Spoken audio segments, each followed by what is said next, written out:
रोज जाने कितने लोग ईमेल के जरिए पंडित जी से अपनी जिंदगी की परेशानियों का हल मांगते और पंडित जी अपने गीता ज्ञान से हर बार कोई ना कोई ऐसा हीरा निकाल ही लाते थे जो अंधेरी रात जैसी मुश्किल में भी उजाले की किरण बिखेर देता।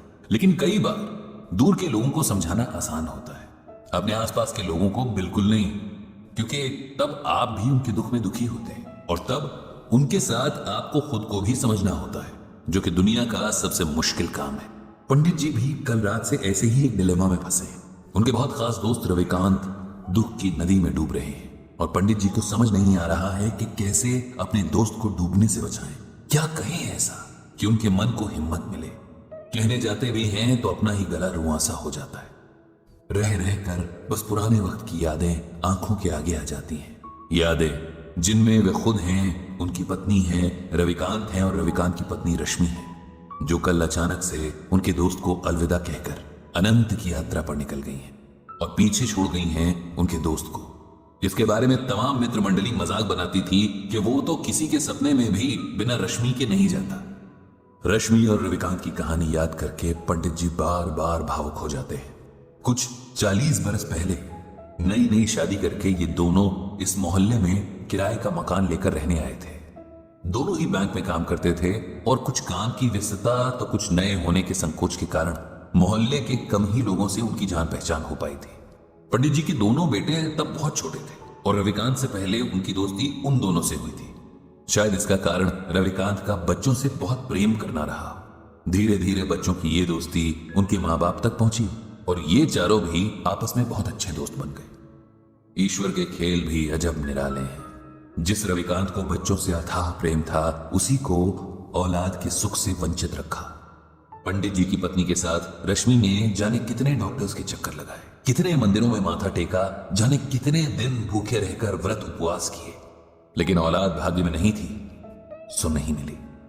रविकांत ने कभी भी रश्मि के आगे ये जाहिर नहीं होने दिया कि संतान ना होने का उन्हें कोई दुख है, बल्कि वे तो रश्मि को समझाते रहते कि उसे सच को स्वीकार कर लेना चाहिए और एक कमी के पीछे जीवन की बाकी खुशियों को नजरअंदाज नहीं करना चाहिए।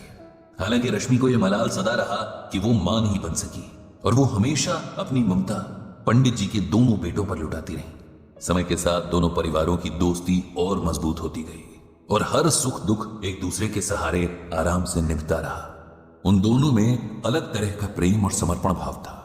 दोनों जहां जाते साथ रहते, यहां तक कि सब्जी लेने भी उनकी पसंद और नापसंद हैरान करने की हद तक एक थी। उनका स्वभाव भी एक जैसा। ऐसा लगता था कि जैसे दोनों की ही पर्सनालिटी एक ही रंग से लिखी गई थी। उनके मन एक ही सांचे में ढाले गए थे। एक दूसरे के बिना उन दोनों की कल्पना भी नहीं हो सकती थी। और आज वही जोड़ा टूट गया था। जो अकेला छूट गया था, उसके बाकी बचे जीवन की कल्पना भी अब मन में सिहरन पैदा कर रही थी। किसी तरह बड़ी मुश्किल से रविकांत को सहारा देकर उन्होंने अंतिम क्रिया से जुड़ी विधियां करवाई थी। रविकांत का हाल ऐसा था कि जिसे देखकर पत्थर भी पिघल जाए। उसका विलाप, उसके आंसू देखकर तो मौत के देवता की आंखें भी भर आई होंगी। कभी मजाक में शायद रश्मि ने रविकांत से कहा होगा कि अंत समय में उन्हें गंगा किनारे जलाया जाए और उनकी अस्थियां मां गंगा की गोद में बहाई जाए। सो उनकी इसी इच्छा का सम्मान करते हुए रविकांत ने पंडित जी से रश्मि को हरिद्वार ले जाने की बात कही और इंतजाम करने का अनुरोध किया। हरिद्वार के पूरे रास्ते जैसे रविकांत बेसुध थे। उन्हें देखकर ऐसा लग रहा था कि मानो ये दुख में डूब जाना चाहते हैं। न उनके उबरने की शक्ति बची थी और न ही इच्छा।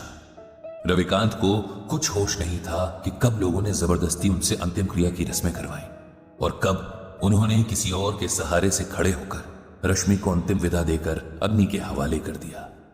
उनकी नजरों के सामने बस राख थी, ठंडी और बेजान।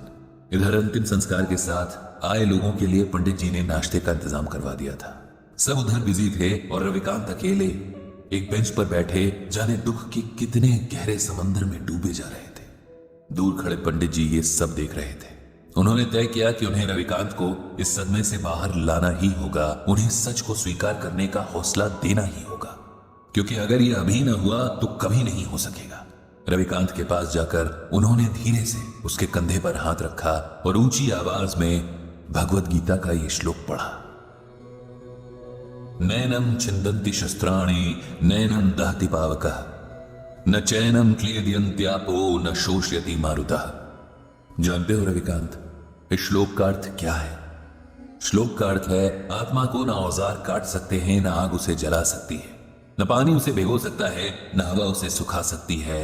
आत्मा अजर और अमर है।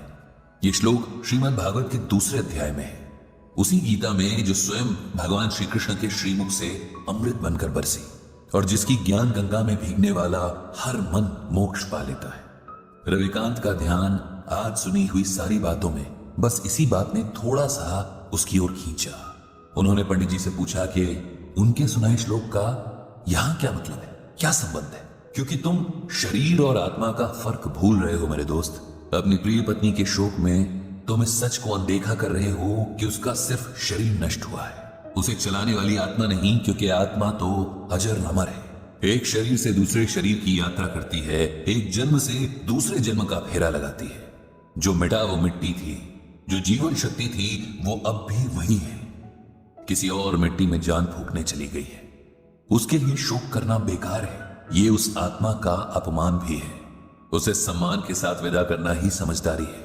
यही बात हमें गीता में भगवान श्री कृष्ण अर्जुन को समझाने के बहाने समझा रहे हैं। हमारे मोह माया के बंधन हमें सच्चे लगते हैं, लेकिन सच सिर्फ एक है, और ये वही सच है जिसे भगवान श्री कृष्ण ने अर्जुन को बताया है कि आत्मा अजर और अमर है। इसीलिए शरीर के प्रति प्रेम रखना व्यर्थ है। तुम्हारी रश्मि की देह का साथ तुम्हारे साथ बस यहीं तक का था। इस सच को स्वीकार कर लो और उसकी मृत्यु को उसी भाव से स्वीकार करो जिस भाव से उसके साथ को स्वीकार किया था। माता पिता, बेटा बेटी, पति पत्नी, ये सब रिश्ते देह से जुड़े हैं। आत्मा इन रिश्तों से आजाद है। वो किसी अभिनेता की तरह बस किरदार निभाने तक देह में रहती है। किरदार खत्म तो आत्मा भी किसी और किरदार को निभाने निकल जाती है। जो अब तक जिया उसकी अच्छी यादों को समेट लो, वही जीवन की कमाई है। उसी के सहारे आगे का जीवन काटना है। उस आत्मा को प्रणाम करो और खुद को शरीर के मोह से आजाद करो। पंडित जी की इन बातों को सुनकर और भगवत गीता के श्लोक की व्याख्या सुनकर रविकांत के मन को ऐसी हिम्मत मिली जैसे किसी डूबते हुए को किसी मजबूत हाथ का सहारा मिल गया हो। जीवन के लिखे को स्वीकार करने की प्रेरणा ने जैसे उसके डगमगाते कदमों में ताकत भर दी थी। उसने तय किया कि अपनी मर चुकी पत्नी की यादों को सम्मान देते हुए अब उसकी मृत्यु की सच्चाई को भी सम्मान देगा और साथ ही और भी गहराई से श्रीमद् भगवत गीता के ज्ञान को समझेगा। इधर खुद पंडित जी का मन भी अब शांत हो गया था। उन्होंने मन ही मन श्रीमद् भगवत गीता और भगवान श्री कृष्ण को प्रणाम किया। उनको धन्यवाद दिया कि उन्होंने गीता के रूप में मनुष्य के लिए हर मुश्किल परिस्थिति का हल पहले से ही बता दिया है, बस उसे ढूंढने और समझने की जरूरत है।